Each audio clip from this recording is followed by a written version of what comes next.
itu yang namanya nikah akan menguras energi, bisa jadi calon pengantinnya itu juga memang malu, karena rasa malu itu bisa mengakibatkan mules gitu kan. Padahal dia mau nikah, mungkin juga dia stres gitu, karena nikah pertama kali. Kentutlah dia gitu kan. Bisa dibayangkan bagaimana perasaannya, diperhatikan banyak orang, menjadi titik fokus pada acara pernikahan. Untungnya si Besti itu yang duduk di belakang, dia paham. Kemudian dia bicara, mohon maaf, saya mules gitu kan, mohon maaf. Jadi seolah-olah yang kentut itu bukan pengantin, tapi memang temannya yang di belakang. Terselamatkan kan malunya, membela temannya, biar saja dia yang malu. Padahal karena memang dia tidak merasa malu, karena memang dia tidak melakukannya.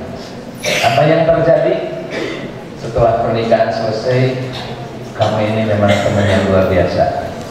Kalau kamu tadi tidak berpura-pura bahwa kamu yang ikut, wajah saya mau dikemanakan gitu ya. Malu. Akhirnya apa? Dia, ya namanya teman biasa, kalau teman sebetulnya biasa saja. Tapi karena dia membantu, kemudian dia diserahi perusahaan, menjadi kaya dari sana. Ada orang yang kaya gara-gara membela seseorang yang malu. Nanti kalau ada yang nikah, kamu duduk di belakangnya. Kalau ada yang ketut, kamu yang ngacung. Maaf saya. Kalau ada saudara yang mau nikah, fokus. Ini kemudian Rasulullah malu terhadap Utsman. Utsman itu siapa? Menantu. Biasanya yang malu itu menantu terhadap mertua, ya kan? Ini mertua malu sama menantu. Suatu riwayat mengatakan ketika Rasulullah SAW lagi duduk-duduk di rumah bersama istrinya Siti Aisyah, tiba-tiba ada Abu Bakar, mohon izin. Assalamualaikum. Udah kenal suara Abu Bakar, mohon izin mau masuk. Kata Idris. Rasulullah ketika itu duduk berselonjor, kain sarungnya, kain gamisnya itu sampai lutut, terus duduknya juga agak terbuka, selonjoran. Setelah itu kemudian tak lama kemudian datang Abu Bakar. Assalamualaikum, minta izin masuk. Rasulullah di posisi itu duduknya. Kemudian yang ketiga datang lagi Utsman bin Affan. Assalamualaikum, mohon izin mau masuk. Tahu yang datang Utsman bin Affan, Rasulullah membetulkan posisi tempat duduknya, bahkan membetulkan gamisnya.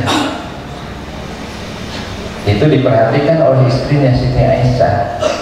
Setelah ketiganya pulang keluar, kemudian Siti Aisyah bertanya, ya Rasulullah, kenapa ketika ada Abu Bakar, ketika ada Umar, Rasulullah itu duduk seperti itu, tidak merubah posisi, akan tetapi ketika datang Utsman, posisi duduk itu dirubah, bahkan bajunya dibetulkan.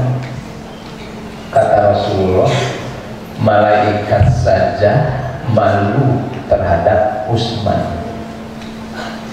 Rasulullah malu, malaikat malu. Nih, kelebihan Utsman bin Affan itu sampai Rasulullah itu memberikan kedua putrinya untuk dinikahi kepada Utsman bin Affan. Satu-satunya sahabat yang pemalu adalah yang paling pemalu di antara sahabat adalah Utsman bin Affan. Akan tetapi ya, makanya Utsman bin Affan itu diberi gelar Zun Nurain, dua sinar. Jadi dua putri Rasulullah dinikahi oleh Utsman bin Affan, padahal Abu Bakar naksir, Umar naksir, akan tetapi yang menangnya itu adalah Utsman bin Affan.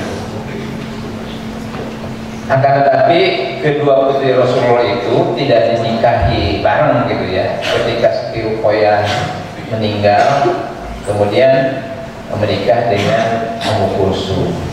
Nah, itu bagaimana Rasulullah malu terhadap sahabat. Nah, kalian kalau punya rasa malu, wajar atau harus atau gimana? Wajar. Cuma nanti rasa malu itu harus ditempatkan di mana? Ya, Anda mungkin memiliki satu atau dua orang teman yang pemalu, atau mungkin Anda yang pemalu. Saya juga sebetulnya pemalu dulu ketika seperti kalian pemalu, malu. Tapi sekarang ya ngerakeun gitu. Dulu mah eraan, sekarang ngerakeun. Apa sih sebetulnya malu itu? Tadi sudah disebutkan oleh Lutfi ya, saudara Lutfi, Akhil Lutfi. Malu, kenapa aku grogi?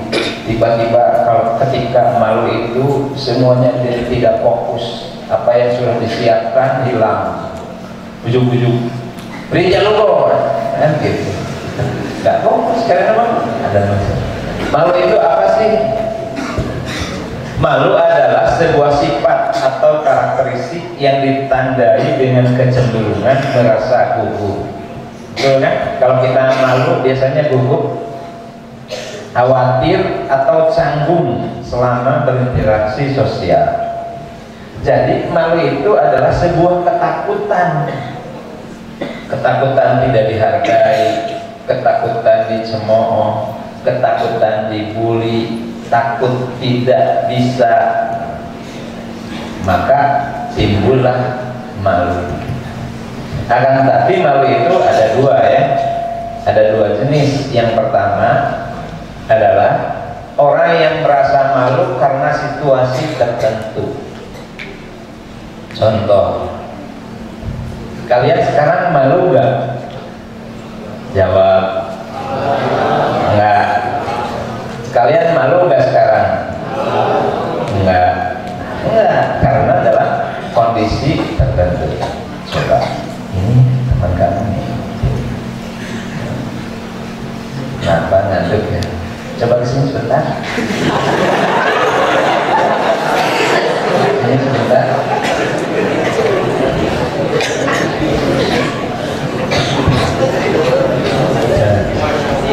Iya.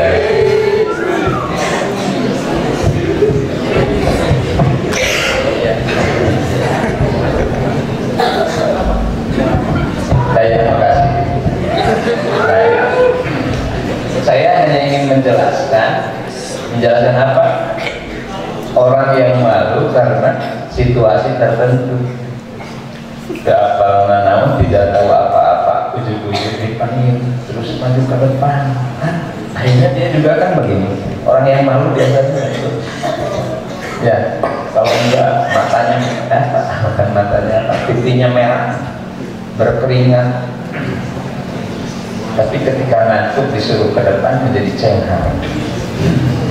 Jadi kalau yang merasa ngantuk silahkan kesini ke depan.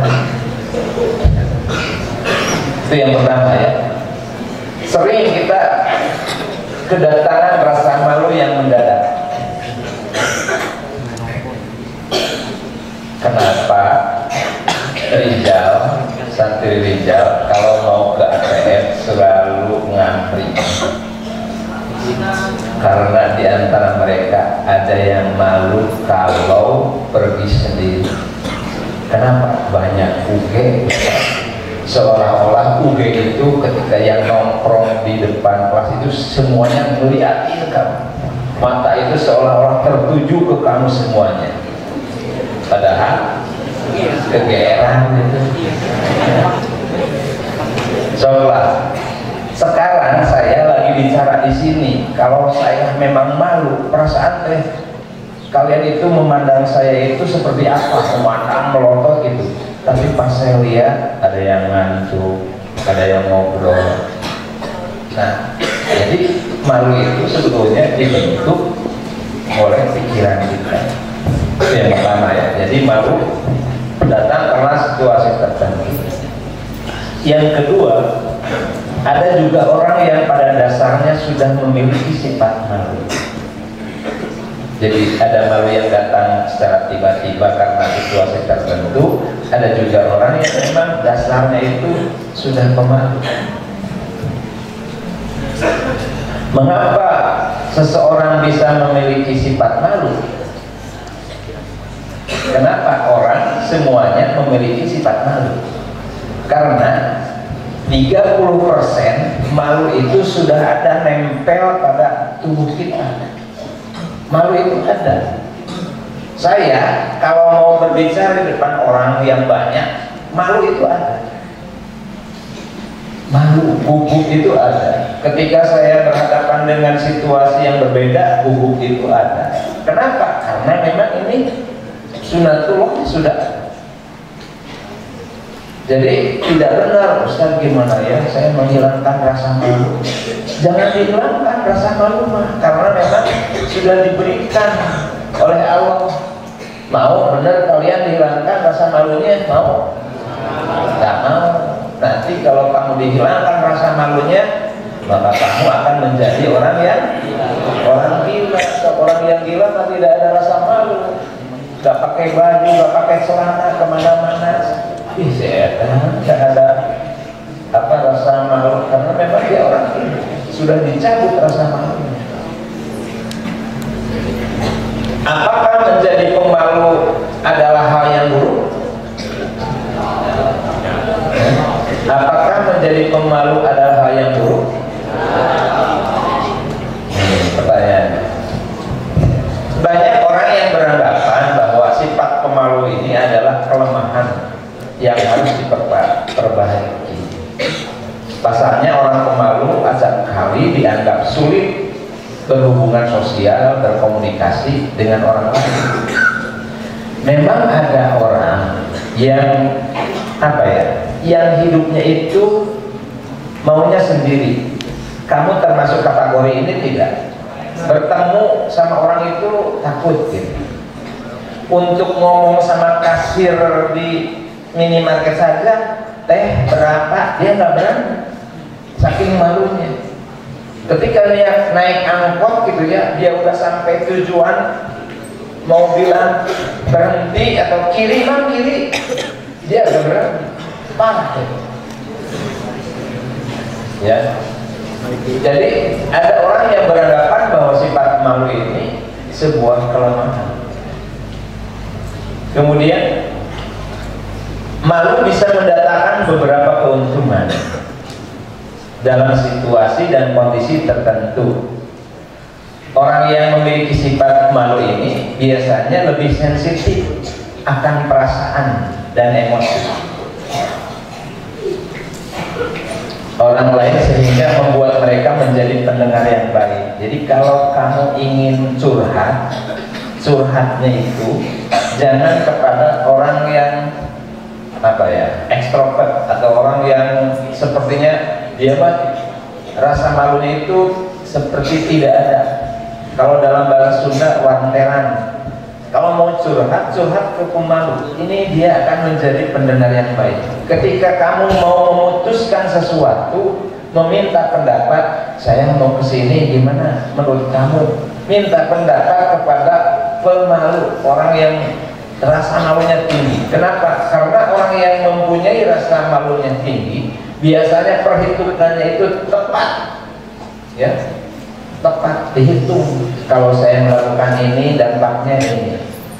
Karena yang memiliki rasa malu tinggi itu dia tidak mau membuat kesalahan. Sebab kalau membuat sebuah kesalahan akan membuat dirinya malu. Makanya dia mencoba menghindari sesuatu yang bisa memalukan dirinya. Orang pemalu, saya yakin tidak akan mencuri. Tidak akan mencuri. Kenapa? Karena kalau ketahuan, tahu resikonya akan membuat dirinya malu. Orang pemalu mungkin jarang berbohong. Kenapa? Karena kalau ketahuan bisa membuat dirinya tambah malu. Makanya kalau mau curhat ke yang malu, kalau mau meminta solusi pendapat terhadap suatu masalah, nanyanya ke teman kamu yang malu. Apakah pemalu adalah hal yang buruk? Orang yang pemalu diyakini memiliki resiko kewaspadaan yang tinggi. Waspada, ya, seperti tadi yang saya sampaikan. Mereka dapat membuat sebuah keputusan dengan lebih baik jika memahami baik-baik resikonya. Jadi kalau ada solusi itu dia membuat solusi A, solusi B, plan A, plan B, plan C. Kemudian malu juga menjadi masalah apabila rasa malu itu sudah sangat mengganggu. Karena ada orang yang memang rasa malunya itu tidak bisa dikendalikan. Biasanya ya, ciri-cirinya, kalau ada, hati-hati nih, kalau di antara kalian ada yang overdosis, bukan obat, overacting, tingkah lakunya teh ujung-ujung aneh gitu kan. Karena dia ini ingin menunjukkan, ingin menutupi rasa malu. Jadi gangguan sosial itu, malu baru akan menjadi masalah kalau malu ini terus menghantui, bahkan membuat pikiran-pikiran negatif, kekhawatiran terhadap sesuatu, kekhawatiran ingin melakukan sesuatu karena takut malu. Kalau sudah seperti ini harus datang ke psikiater, harus diobati. Ya, ini saya yakin santriwan santriwati di pesantren Benda ini mentalnya sudah diuji. Kalian sebetulnya harus tahu, kalian berada di pesantren ini, insya Allah yang malu itu menjadi berkurang. Kenapa? Karena setiap hari berinteraksi. Salah satu alasan kenapa di pondok satu kamar itu ber-12, ber-14, supaya tidak ada anak yang mengisolasi diri karena malu. Karena kalau malu berlebihan itu juga tidak baik. Jadi kalau malu itu yang sedang-sedang saja dan yang wajar. Kemudian apa bedanya pemalu dengan introvert? Malu berasal dari rasa cemas akan pandangan orang terhadap diri sendiri. Umpamanya, mau berikan contoh nggak? Siapa yang menjadikan model?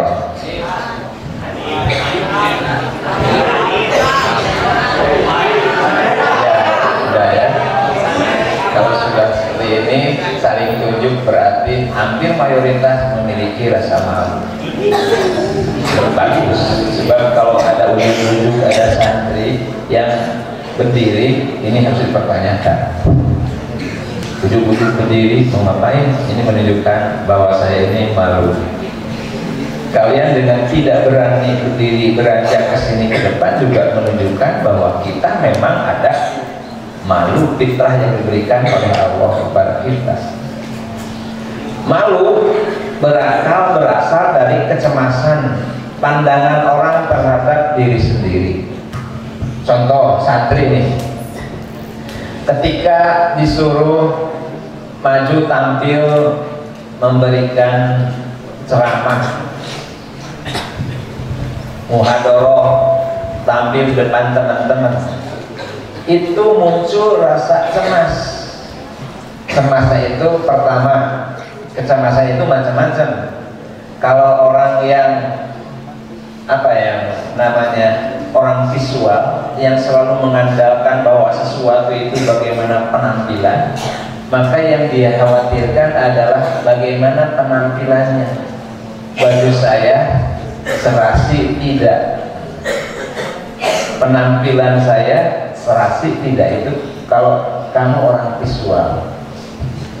Orang visual itu kalau lihat cermin ngaca gitu ya, nggak boleh berkaca sobek, itu orang visual. Ketika orang visual, maka rasa malunya itu muncul, pasti kecemasan terhadap penampilannya, pakaian, sepatu, celana, apa yang menempel pada dirinya, visual. Kalau perempuan dihoas, suka ditiup ke atas, apakah hoasnya itu simetris atau tidak, gitu kan? Itu orang visual. Ada kecemasan ketika tampil, rasa malu muncul, takut penampilannya kurang baik. Yang lain kecemasannya macam-macam. Takut materinya tidak hafal, takut dicemooh oleh teman-teman, takut salah, itu dan ini. Jadi takut pandangan orang terhadap diri. Jadi sebetulnya rasa malu itu yang memunculkan itu siapa? Bukan orang lain, tapi pikiran kita. Paham tidak? Jadi kalau kamu ingin meminimalisir masalah malu, kendalikan apa yang kamu sangkakan. Seperti halnya orang takut akan hantu, juri. Ada yang pernah lihat juri di sini? Ada, setiap pagi juga lihat, dicerminkan.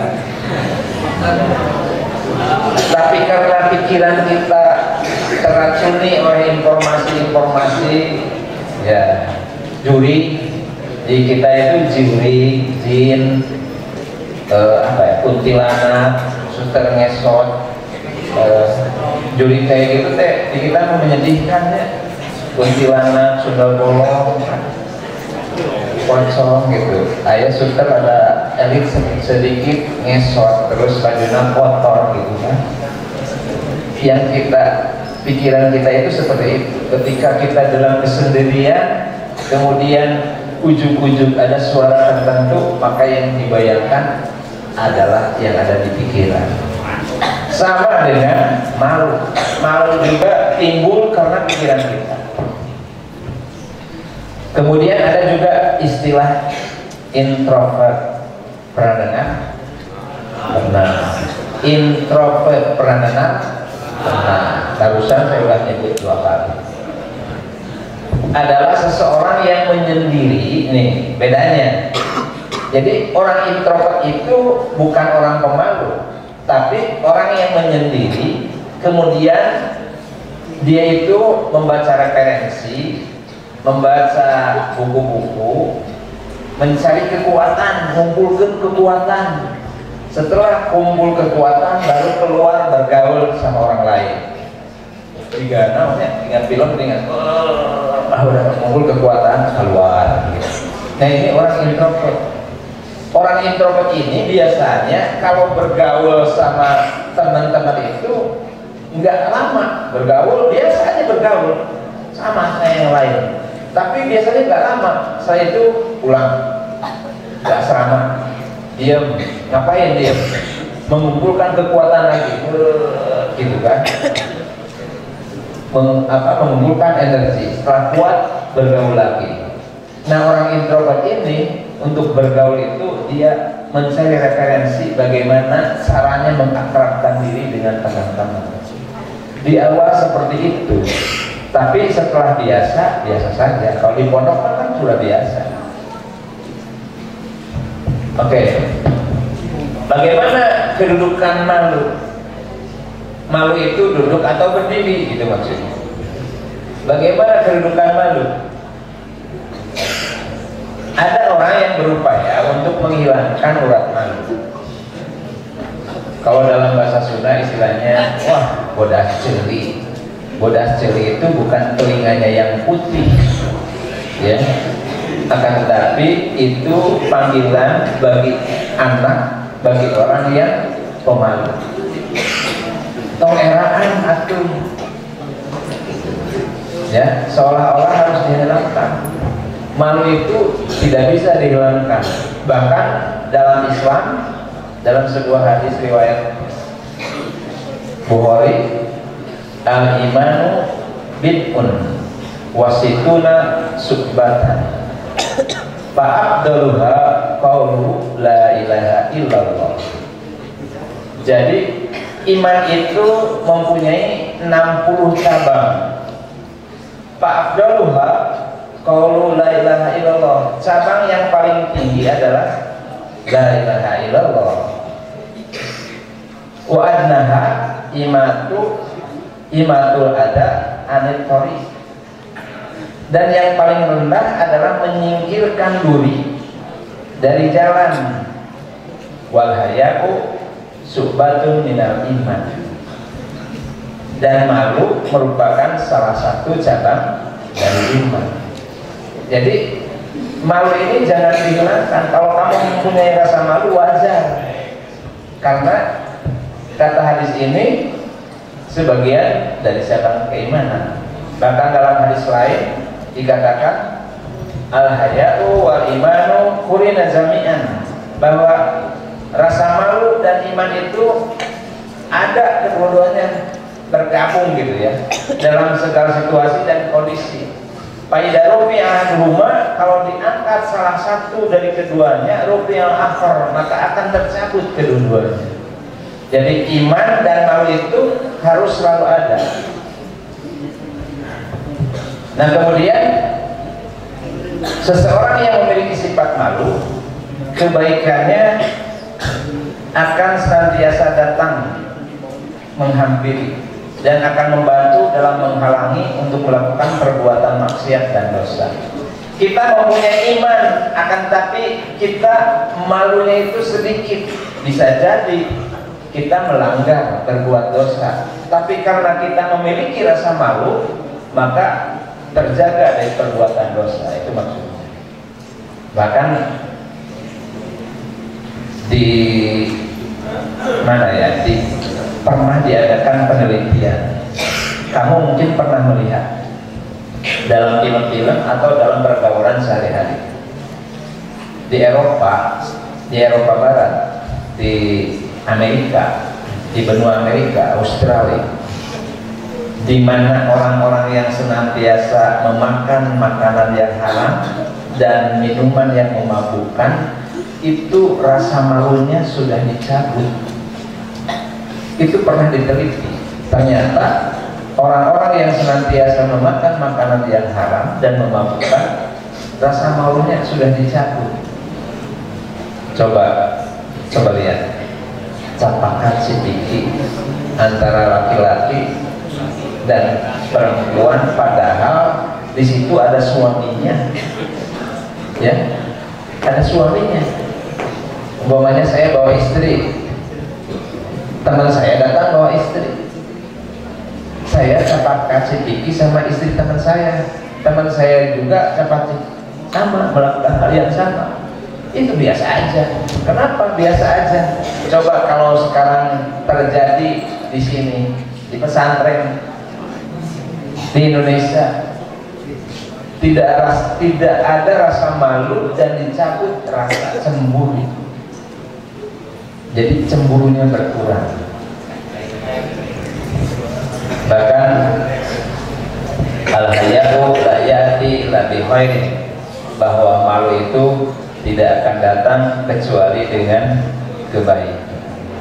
Jadi orang yang malu itu, yang kalian merasa aku memalu, bersyukur karena akan selalu datang kebaikan. Mungkin pertanyaannya, Ustaz sahabat Utsman bin Affan itu kan pemalu, berarti dia itu sepertinya kufur. Tidak, Utsman bin Affan ini adalah orang yang kaya. Setiap perang dia selalu mengerahkan semua hartanya untuk apa? Untuk jihad fisabilillah. Ketika sahabat Utsman membawa barang dagangan masuk ke Madinah, barang dagangan, banyak orang yang nawar, saya beli dengan keuntungan 1 kali lipat, 2 kali lipat, 3 kali lipat. Tidak dijual sama Utsman, tapi beliau mengatakan ini saya akan jual kepada Allah, kontrak. Makanya sebetulnya malaikat malu terhadap Utsman itu bukan itu saja bahwa Utsman itu pemalu, akan tetapi karena kesolehannya.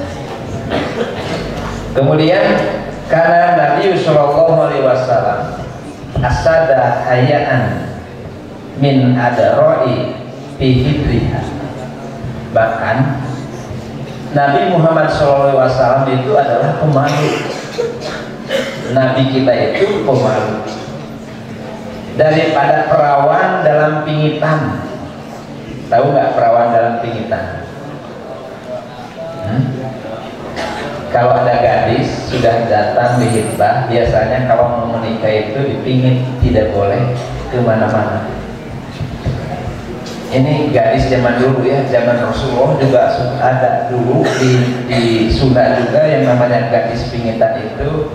Kalau ada laki-laki, kalau sekarang itu si cewek itu kalau ada cowok lewat itu, hey, hey, kadang-kadang sweet, yang sweet-sweetnya bukan cowoknya, cewek. Dulu, apalagi zaman Rasulullah, cewek itu ketika dipingit dia tidak bisa melihat keluar gitu. Pokoknya mah kalau tampak sama orang lain dia akan mandi. Pokoknya mah malunya lebih tinggi. Jadi Rasulullah itu memiliki sifat yang sangat pemalu, bahkan diibaratkan perawat yang dipingit ketika akan dinikahkan. Bahkan Allah saja, Inna Allah azza wa jalla hayyu. Suatu ketika Rasulullah lagi jalan di padang pasir, kemudian melihat ada seorang yang lagi mandi tanpa apa? Tanpa adanya hijab, tidak adanya penghalang. Rasulullah lagi jalan. Kalau kamu pernah ke sana, ke Mekah, bisa dibayangkan padang pasirnya seperti apa. Lagi berjalan di padang pasir, di gurun, tiba-tiba ada orang yang mandi. Mungkin mentang-mentang kayaknya ini panas, nggak akan ada siapa-siapa ya gitu. Dia mandi tanpa ada pelindung, tidak ada hijabnya. Kemudian Rasulullah bersabda, Inna Allah azza wa jalla hayyun sitirun. Sesungguhnya Allah subhanahu wa ta'ala ini memiliki sifat maha pemalu dan maha menutupi.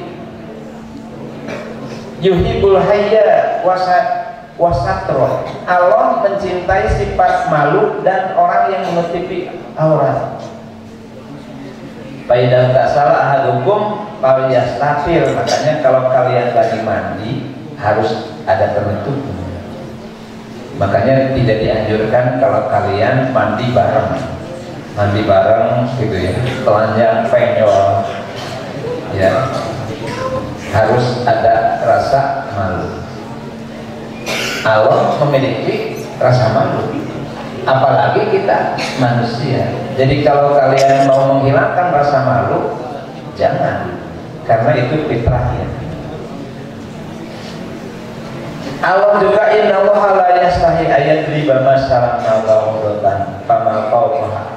Allah tidak malu untuk membuat perumpamaan. Akan tetapi tentu saja rasa malu Allah dengan kita sebagai makhluknya berbeda ya. Masa Allah malu ya, malu sama makhluknya gitu. Walau alam. Akan tetapi redaksinya seperti ini. Kemudian mungkin pertanyaannya, kalau begitu bagaimana cara kita memilih rasa malu, men-on-off-kan rasa malu? Kapan malu itu harus on, kapan malu itu harus off? Yang pertama, cara mengatasi rasa malu, pikirkan tentang akar rasa malu Anda. Ketika kamu tampil di depan, kamu grogi, pikirkan kenapa saya harus grogi. Apa yang menyebabkan saya grogi? Apakah saya ini grogi karena takut dicemooh oleh teman-teman? Ya, cari yang menjadi penyebab akar kita menjadi malu. Umpamanya Anda memandang diri ini lemah gitu ya. Apakah karena saya ini lemah? Apakah Anda tidak mempercayai pujian dari teman? Karena mungkin saja ketika kamu tampil kemudian teman kamu itu memuji, kamu tidak yakin terhadap pujian teman.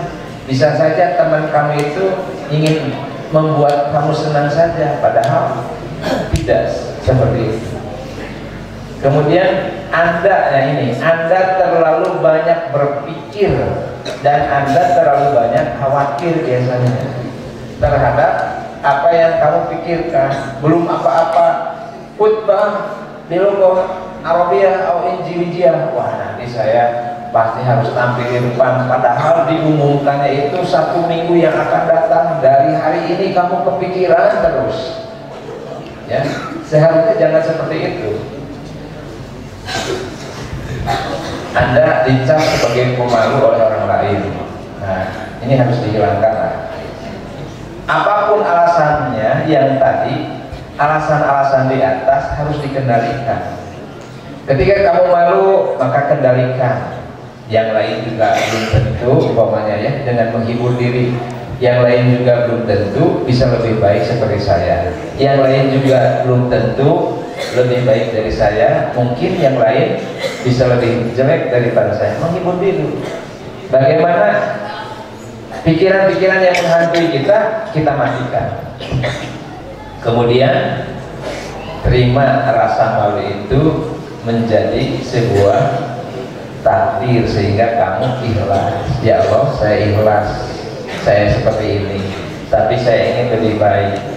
Terus terima bahwa ini adalah kenyataan yang harus dilalui. Ketika kamu sekarang berada di sini, disuruh ke depan, kamu ikhlas. Ya Allah, takdir saya ditunjuk maju ke depan, saya ikhlas. Ya Allah, diumumkan besok bagian kamu tampil ke depan, ya Allah, saya ikhlas menerima takdir saya untuk tampil ke depan besok. Apapun yang ditentukan, apapun yang terjadi yang akan membuat kamu malu, kamu terima bahwa itu bagian dari takdir.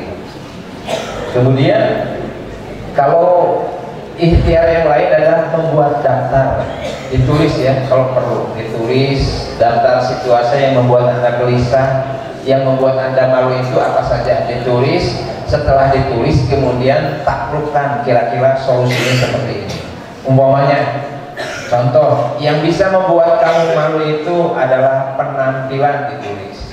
Penampilannya yang mana? Biasanya kalau saya tampil, saya baju yang menjadi fokus itu, maka dicarikan solusinya. Taklukkan, oh kalau begitu nanti untuk tampil itu biar ini memakai baju ini.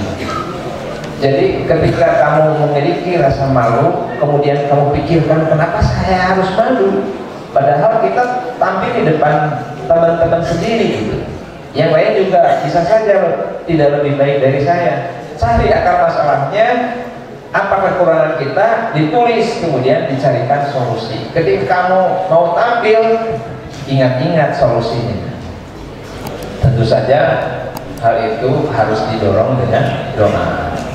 Jadi kesimpulannya, malu itu jangan dihilangkan karena akan menjadi pengontrol kehidupan dalam ibadah. Kemudian juga kita harus belajar mengendalikan rasa malu. Ada ungkapan bahwa orang yang pemalu tidak akan meraih ilmu, demikian juga orang yang sombong. Akan tetapi malu juga harus ditempatkan. Kalau kita untuk melakukan hal-hal yang baik, jangan malu. Belajar itu jangan malu, sebab kalau kamu malu dalam belajar maka akan rugi. Siapa yang akan rugi? Diri kita. Jadi kesimpulannya rasa malu itu harus bisa dimanage, ya, dikontrol. Kapan malu itu harus dimunculkan, kapan malu itu harus dikecilkan, harus kita bisa take off. Jadi jangan sampai kamu ingin hilang, ingin berani maju ke depan, tetap malu itu harus ada, sebab supaya ketika kita maju di depan terkontrol, ya, terkontrol. Mudah-mudahan ada manfaatnya. Dari saya mohon maaf atas segala kekurangan dan kehilangan. Aku qouli hadza wa astaghfirullahi wa lakum. Assalamualaikum warahmatullahi wabarakatuh. Jalur istiqlal, alhamdulillah kegiatan pada hari kali ini telah selesai. Dicukupkan sekian, ditutup dengan doa Rabbana hablana min azwajina wa dzurriyyatina qurrata a'yun waj'alna lil muttaqina imama.